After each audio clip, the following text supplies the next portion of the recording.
Hey,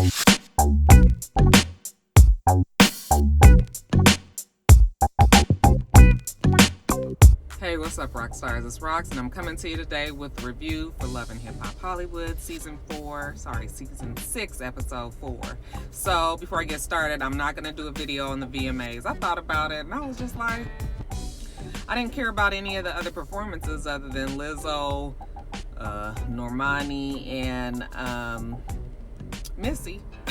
Other than that, I was just like, well, I mean, and the little grand finale was cute, but it was still not worth me doing a whole video for it. So I'll talk about it in top of the blogs. But if you guys were on Twitter last night and we were live tweeting, so you kind of saw what my thoughts were at the time. It was entertaining enough, but it will still never match any of the fool of fucking niggatry that goes on the BET Awards. I actually enjoy the BET Awards all the time, so that's why I do it. I do what I enjoy. You guys, how y'all living today? Y'all doing good? Okay, good, you guys. The review. Let's get to it, shall we? All right, first let's start with Mickey Monday. Okay, Mickey says that he is all about the family. He's got a 9-year-old girl. Clearly you can see she's mixed. Cute girl. Has a whole bunch of hair just like her daddy Mickey. And he is there for his entire family. Now, I guess he's raising the daughter. He didn't really make it clear. But it seemed like maybe he was. We see his family. He said they live in the middle of South Central LA. It's so funny. Adams and Crenshaw is not South Central LA. Okay. But I mean, I know a lot of people like to attach that moniker onto but that's South LA, but it's not South Central LA. Anyway, that's neither here nor there. He said it was hard being a white family in the black neighborhood, and it probably was. I mean, there are pockets of white people in even the blackest parts of Los Angeles, because there's always some white family that didn't move out when all of the black people moved in the 60s. Okay, we had one right on our block, lives 2 doors down from my dad. They still there. The family's still there. Okay, and they were there before my dad and my mom moved in that house in 1960. And no, I think they moved in there in 62. And that family is still there, just like, we grew up with their kids, and their kids were older than me. They were more my older brother's ages. But so I mean, it is difficult though, but there are some. And then of course now with gentrification, I mean, you see some white people walking around the areas, be like, girl, do you know where you at? Walking this damn dog. Walking in the middle of into some restaurant with all your cousins hanging out in the front. The white lady walking, hey, how y'all doing? How you doing? I said, girl, you better get your food and get your ass back in the car. Yeah, they definitely are there. Either they've been there or they are moving back. Anyway, he's with his family. At the table, they look like your regular white family that lives in the hood, I suppose. But they seem close-knit. And he now wants to take care of his family the way that, they scrimped and scrounged to take care of him, because he said they didn't have much growing up. Okay. And I'm supposing that's his mom and dad and his sister. Did he even introduce them? I think we were just to assume who these people were. Anyway, he had some deal with Akon, okay, and it went south. And so it looks like not only him, but the whole family is kind of regretting that deal that he had. We're not real clear on the ins and outs of what that deal was. It was just that it fell through. The dad feels guilty for trying to tell him that he needed to go with Akon. Now, speaking of Akon, child, Mona done got Akon on the show. I said, Akon, now what is we doing now? Is you not busy with your water and your lights over there in Africa? Honey, Mona gonna keep on pulling. Is she gonna keep on letting y'all know that she got it like that? I was actually surprised to see him do something like this, but I always got to remember platform. People always say, you got to remember the platform. Okay. Anyway, Akon is there with one of his wives, Trish. Now, Mickey Monday had mentioned his friend Trish in a conversation earlier that we'll talk about in a minute. But evidently he was dating her at one time. And then he found out that, she was Akon's wife, or I think she was the wife, and he was like, that's way too much. So we see Trish with Akon. Okay, they're at a board meeting, it looks like, at their company, at Akon's company. And then once the board meeting is over, she tells us that, she and Akon had broken up for a year and a half, after they had gotten married. She had broken up from him for about a year and a half. And, Mickey Monday was one of those rebound things, okay? But she loves Akon. She's back with him. She's one of his wives. She got married to him in Africa. She still had to kind of get used to the fact that she was one of many wives. He's a polygamist over in Africa, but that ain't what's happening over here. Not legally, anyway, over here in America. So, yeah. Trish looks like her whole face is manufactured. I was just like, what's with the duck lips? If I didn't want to get lipstick on my teeth, I would do it for you. She just looks real Joker-fied in the face.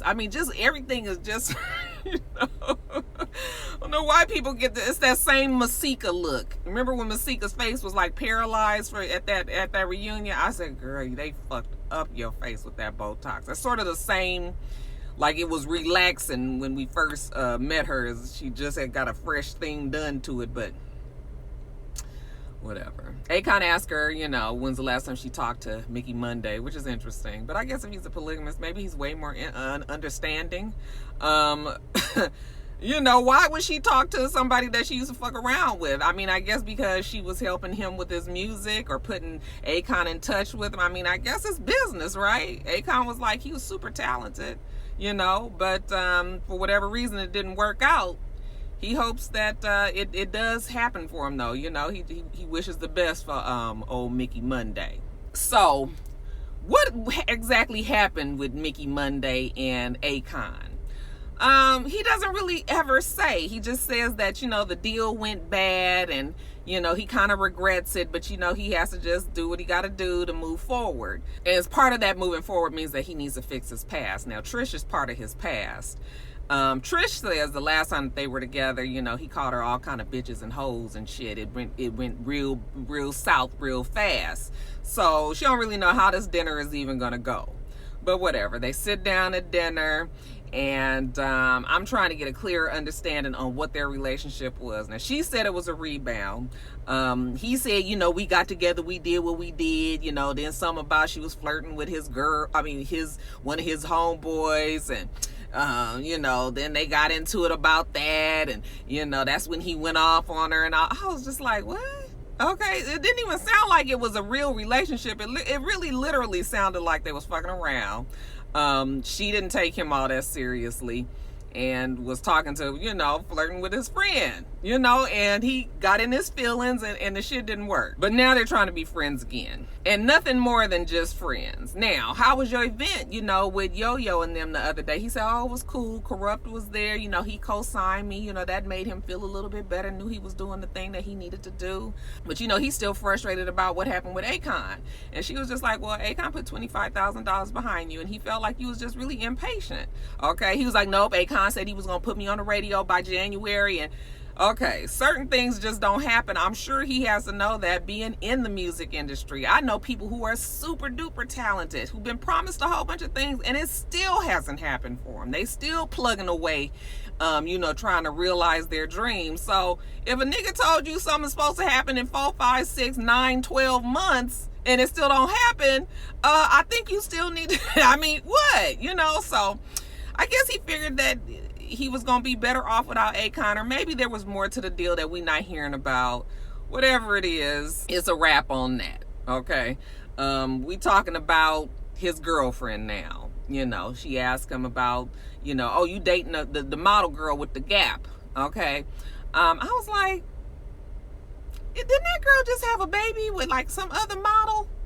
And all of a sudden, they trying to make it seem like him and this girl been together forever. He all like, she been his backbone and his support, and he know that she gonna take him to the next level and all this. And I was like, y'all can't have been together more than a few months. She just had a fucking baby. Remember, she went into labor right after she walked at Rihanna's Fenty Beauty, her fashion show for Fashion Week. They closed out. Remember that whole big story? Okay. But now Mona done seen it in her heart to try to convince us that her and Mickey Monday been together forever, child. So, you know, it's a created reality. We also got to remember that. But she tells him that it ain't nothing real.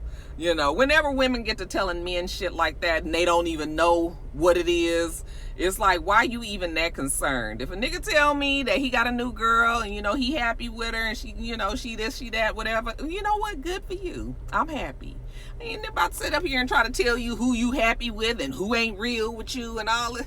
Let them motherfuckers figure that out themselves, girl. Quit worrying about him. See, this is the thing what I'm saying with Trish. She looked like she got her foot in both doors. Okay, you gonna be with your polygamous husband, and you gonna be with Mickey Monday.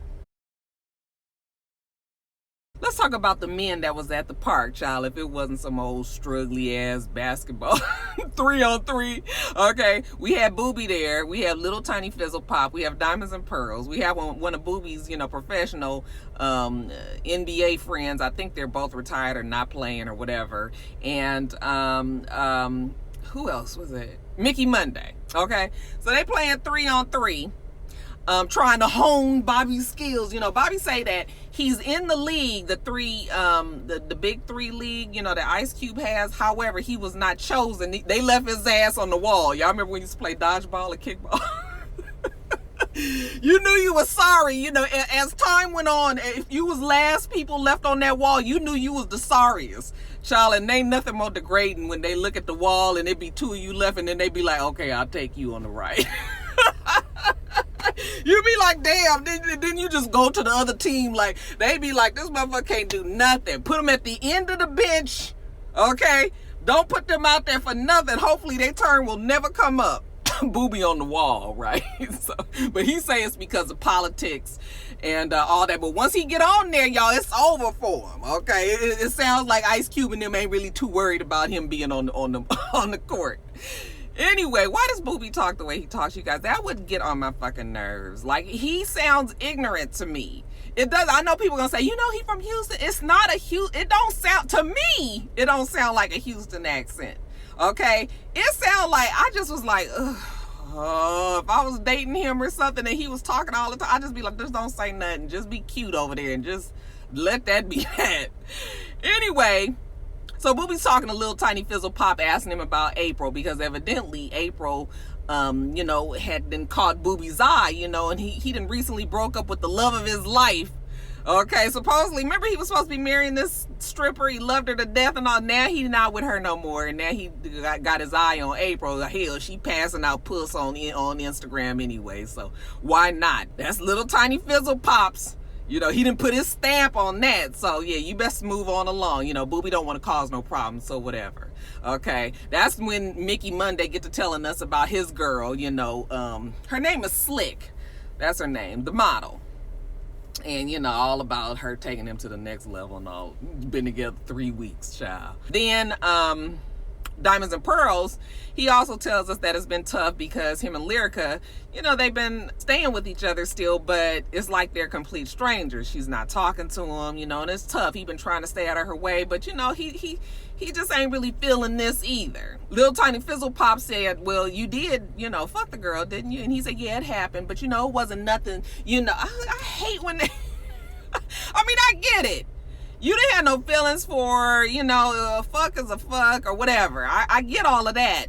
But that don't make it no different, is what I'm trying to say. When it wasn't nothing, you know, we did it, you know, a few times. You can't even say it was one time. It's a few times. You done went back for some nothing. Little Tiny Fizzle Pop, he done been in this relationship thing, you know, a few times in his life. He said, you know, that's your wife. So you gotta, you know, you gotta prove to her that, you know, she's your everything. And you got, okay, all right. It would just be nice if Diamonds and Pearls would think about that before he fucks the girl. But I mean, hey, it can't always happen that way, I guess. Now, speaking of Lyrica, we see her. She's also saying that staying in the house is like being around a total stranger, you know, and she's not real sure what she wants to do with Diamonds and Pearls right now, but she feels like she needs to look at apartments just in case, weighing her options. Okay, so she's at an apartment with Princess. And Prinky says, you know what, I've been there too. Okay, and that damn Ray J done put her through the ringer so many times. She finally had to pack up her shit and get out just so he can feel what it feels like to miss her and realize, oh no, this ain't what I want. You can only be a fucking bachelor so long. And then, you know, if you used to being with somebody, you know, you do kind of miss them. So she had to show Ray that lesson, and now maybe that might have to be what Lyrica does too. She was like, you know, I know Lyrica was out there hoeing it up at one time, but she's changed, but Diamonds and Pearls hasn't, okay? So 2 hoes don't work. Even 1 hoe don't work if you're trying to work out your marriage, all right? So she need Diamond and Pearls to work that shit out. In the meantime, you gonna get this apartment? She don't know, but she needs to have a plan in action.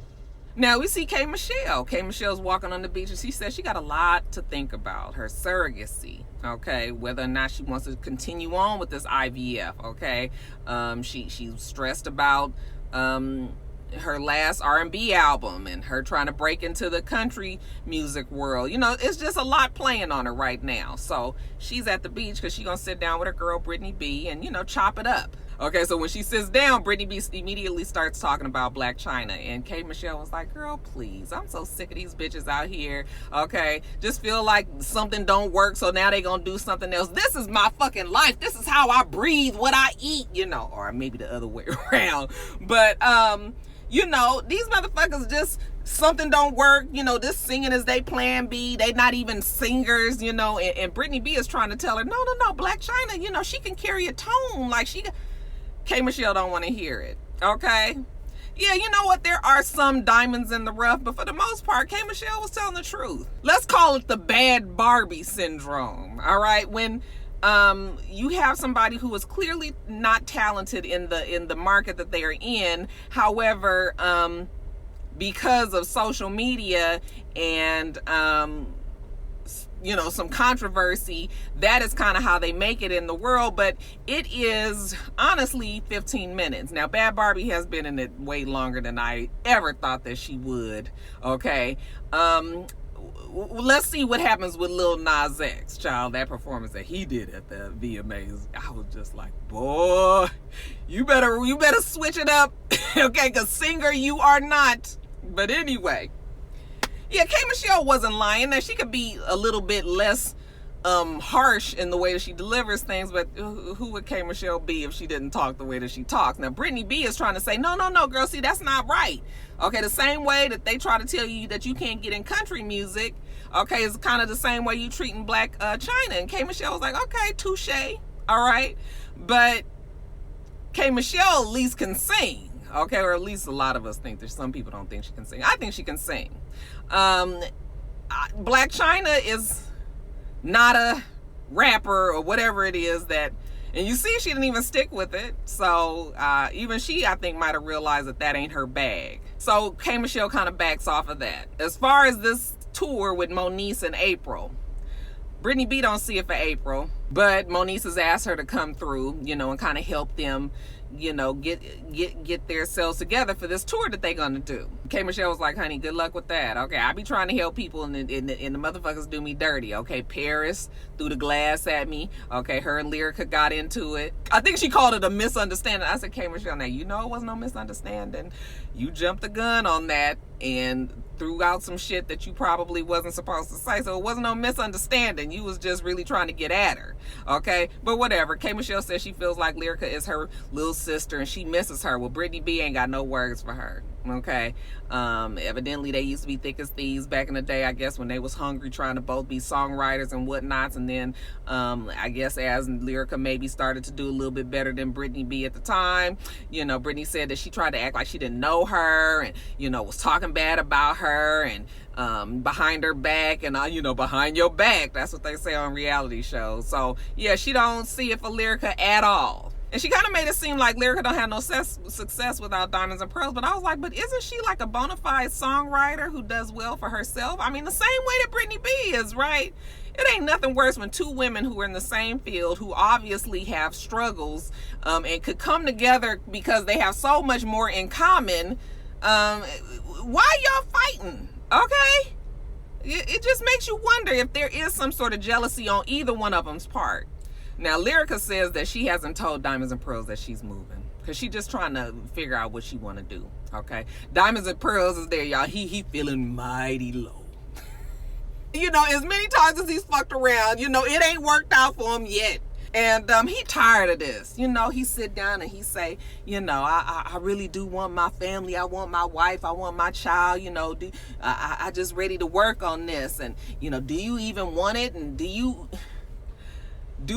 want it is the question. Okay, because you just fucked Summer Bunny, who Summer Bunny is kind of the toss around in the industry. We've heard her name plenty of times. And so don't put this shit on me. Do you want this? She was like, I'd be lying if I said I didn't want it. But, you know, I got to be truthful with myself and what exactly is going on here. I can't keep sitting around and allowing you, you know, every time you get mad at something, you want to go fuck on another bitch. So now she's trying to figure out if she's going to separate him because she can't be worried about shit like that. She got a baby that she has to raise. You remember Baby Dap? So, you know, then all of a sudden he just like really like, oh, you know, why don't you just leave a baby at home with your mom and me and you go on tour, you know, you can come and perform and all. Now he wanted to come. Okay, it must really be dire because you know what goes down on these tours. You want the wife with you? Okay, and she's not real sure about that either. Hell, she can't be acting like it's all good and be broken on the inside, so she gonna have to let you know, Diamonds and Pearls. Now, K. Michelle tells us that she has decided that she's gonna go through the IVF again, even though everything about IVF stresses her out. You know, just the fact that she has a surrogate stresses her out. You know, she's second guessing everything, including her surrogate mama. I was like, okay, that don't sound good. Okay, at the very least, you need to be positive about your surrogate mother. Anytime you have questions and you know, and you got to trust this human being carrying your baby, yeah, I would imagine that that's probably not the best setup there, Kay. So maybe you might want to rethink, not necessarily rethink the surrogacy, but rethink if this is the person that you want to do this, okay? They have professional surrogate mothers out there for a reason. I mean, it's kind of a, you know, it's kind of strange to think of it that way. You got this baby making machine out there, but I would imagine that it takes a lot of a toll on your body mentally and physically. And the person has to be prepared for that. And if you feel like it's something going on there and this motherfucker's supposed to be carrying your baby, the bitch be done moved away and you can't find him or some shit like that, yeah, no. So maybe it's time for Kay to think about that a little bit more. Now, when does Lyrica and K. Michelle come together? Well, Lyrica's at a rehearsal. She's singing, and who should walk in the door but Kay? Okay, I come in peace. Because Lyrica's just like, what are you doing here? Well, you know what? K. Michelle's there to apologize. And when she started going on and on about, you know, her being angry, and at first I was just like, well, K. Michelle, what was you so angry about? Nothing had happened to you personally. I mean, I understand when you be upset when shit happened to your friends, but it don't necessarily have to go down like that. But I guess supposedly she's angry more so. Let me remember now. She's probably angry about what happened with that concert thing, that I'm still not clear exactly who was in the wrong there. But Lyrica was just like, you know, you was just being petty, and you created way more problems. Now, granted, me and, you know, Diamonds and Pearls was fucking around. Then in retaliation, I started fucking around. And it wasn't with Safari, okay? But you kind of just poured gasoline on that situation, made things worse. Even to this day, there's things that we are still dealing with because of what you did, all right? But you can't really all 100% put it on K. Michelle. Because like I said, you gave her the ammunition. Y'all was fucking around. Okay, it just wasn't the right person. And K. Michelle says, well, you know what? I understand because I've been in the same place as you. I've been with a dude that I thought was going to be my everything. And, you know, I was pregnant and then he disappeared and it was just me and the baby. And, you know, I just kind of had to pull my bootstrings up and realize I had a baby to take care of. So K. Michelle apologizes and Lyrica does accept it. Now, we done got past that. Now, what's going on with this Summer Bunny? Well, Lyrica tells her, well, yeah, he did fuck her a few times. Now she don't know what to do. She grew up without a father and she don't want Baby Dap to be in that same situation. K. Michelle was like, there's no reason why you guys can't co-parent. Okay, that don't mean you have to stay together and be miserable with somebody that's cheating on you all the time. All right, don't forget who you are and what you need in this relationship. If it's not working, then it's just not working. She says, yeah, you're right, but she's still confused. She's not sure if she should just go on this tour and just try to act like nothing happened, or she really needs to kind of sit down with her feelings and figure out what she wants to do. And then lastly, you guys, Moniece. So Moniece says that, she put her money where her mouth was. She got serious about her singing, and she released an independent album. It was her first independent album that she's released, and it made her enough money where now she can, really think about doing something, the next album, and going on this tour and everything. So we see her rehearsing with her cousin, who is a vocal coach, helping her through the chords, and she's singing and whatnot. And then April walks in the door. Okay. And I was just like, okay, because I couldn't really remember if April was I believe Moniece can sing. I wasn't really remembering how April sounded. So, but just wait a minute, because the cousin does put her to the test. He was like, ding, ding, ding, ding, ding, give me an oh yeah. And she was like, give me a oh yeah. I was like, bitch, ain't nobody told you to run it. Let me tell you something. And now I'm not no singer, but I sang in choirs many years, okay? When people start putting runs in a lot, many times, it's not always, but there are some times when a person is trying to cover up the fact that they can't hold a note. Okay, so instead of you just going, if you have a tendency to fall off of the note, it's easier for you to run it down so that people won't hear you falling off of that note. Otherwise, you kind of sound flat or sharp, right? So the minute that she did that, I was like, he ain't said, give me an whatever it was. He said, give me an ding, ding, ding, ding, ding, give me an So I was just like, girl, that ain't sounding like you know what you're doing. But maybe she was nervous. It's kind of hard being put on the spot, and you got the cameras there. Crazy 88's I'm sure they was around.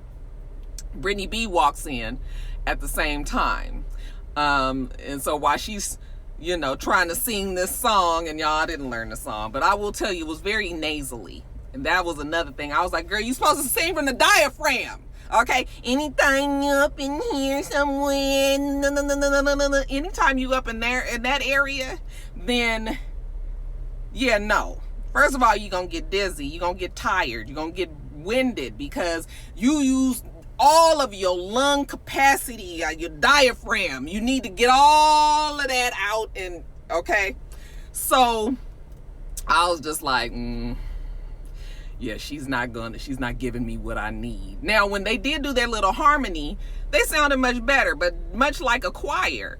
You can have a choir of just okay singers, but when they all sing together, they sound great, because everybody is on their note, okay?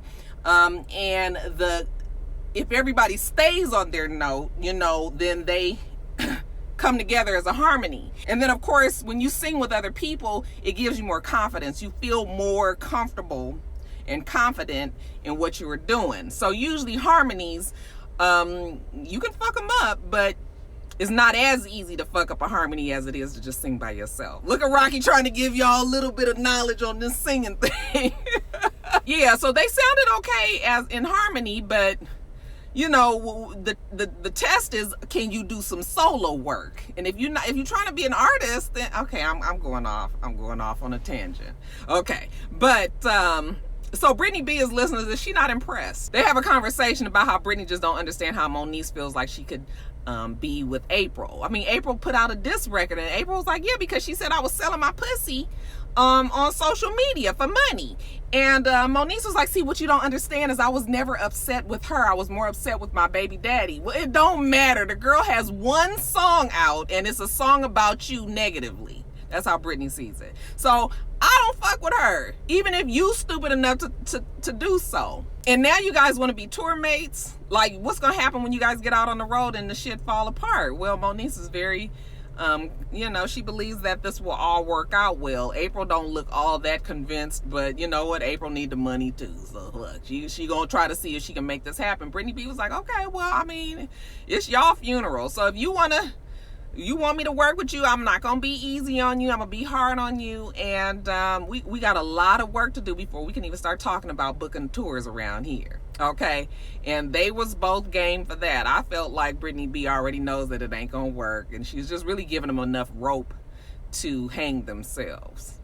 And then lastly, you guys, remember Brittany said that she's worked with many people in the industry. She likes to throw these mixers every now and then so everybody can just get to know each other. She's got Ray the Gay AA there with her. And she's invited Zelda Monster. Remember, we was talking about that last week. So Zelda Monster comes showing up with Paris. Brittany B already ain't really feeling Paris because of what happened with K. Michelle. You know, K. Michelle is her girl. So she was just like, okay, I didn't really invite her, but whatever. So she goes and greets Zelda Monster and whatnots.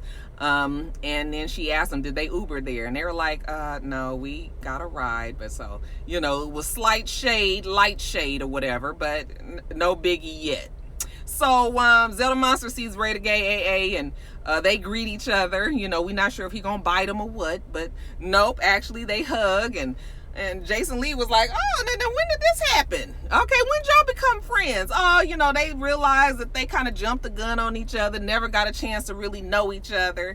And, you know, once they saw each other in the past, they apologized. Honey Reed, Mona sat him at the table and was like, listen, if y'all both want to get to this money, you're gonna have to figure out a way for you guys to coexist on the screen. Zelda Monster had to finally calm his ass down and realize that, you know, it's better to catch the fly with the honey, right? So they hug, even though Ray the Gay AA says he still don't trust Zelda Monster. I was like, I wouldn't either, honey. Zelda Monster looked like he can go any way the wind goes. When they over there hugging it up, you know, Paris was like, see, this that fake Hollywood shit. Why you gotta act like you guys are friends and everything? Just say hi, say what's up, and move on. I mean, that's kind of the truth, but you had to say that right then, knowing that it was gonna be confrontational. Brittany B was like, first of all, girl, ain't nobody even invited you. And since I didn't, you gotta go. Paris was just like, you can't kick me out of whole establishment. I come here all the time. Well, you ain't in this section is what she's trying to say. But you know, Paris and Zelda Monster, they not listening. So as Brittany B keep on saying, don't you guys need to get your Uber? Why don't you get your Uber and go? And they were like, oh, you trying to be funny with the Uber jokes. That's what you trying to do? It gets real loud. All she keep on yelling about is the Uber because she hadn't got her lines together. I said, girl, you gonna have to do better with this throwing shade and you know, going off on people if you want to be successful. We can't hear the word Uber like 8 times. So, you know, Paris and Zelda Monster was like, oh, this our party now. Ain't nobody listening to that bitch. So they arguing back and forth with her, and the crazy 88s is in there trying to, you know, establish some order. And I was like, Brittany B, why did you come on this show again? If you supposedly, you know, is out there like that and already got the contacts, why would you do? Oh, platform. That's right, you guys. I got to remember, platform. Okay. I'm gonna get off of here, you guys. Make sure that you rate, comment, and subscribe to the channel. I'm itsrox. Oh, before I go to that, remember we're doing my Q&A tomorrow, and it's going to be a premiere video. I'm still not clear on the time, but I really think I'm gonna do it right around 2 p.m. Okay, it won't be any later than 3 p.m. tomorrow. So you guys make sure that you tune in. It's going to be a premiere video, which means that I am going to be in the chat and we're going to be able to live chat back and forth. And, you know, your questions that you've asked me on Instagram, I will be answering them. Okay. Some of you guys asked some, you know, some questions that I probably won't be answering, but for the most part, you know, I will answer them. They, you know, some of the shit was just way too personal. I was just like, no. And some of it wasn't even about me, you know, asking about other people. No. Okay, so but other than that, we're gonna have a good time with the Q&A. So you guys, again, check back on my Twitter, my Instagram. I will definitely let you guys know for sure exactly what the time is, and we're gonna have a good time. But anyway, let me get off of here, you guys. We do what's my ending? I hope you have a wonderful rest of your day, and I plan on doing the same. Till next time, Roxstars. Bye.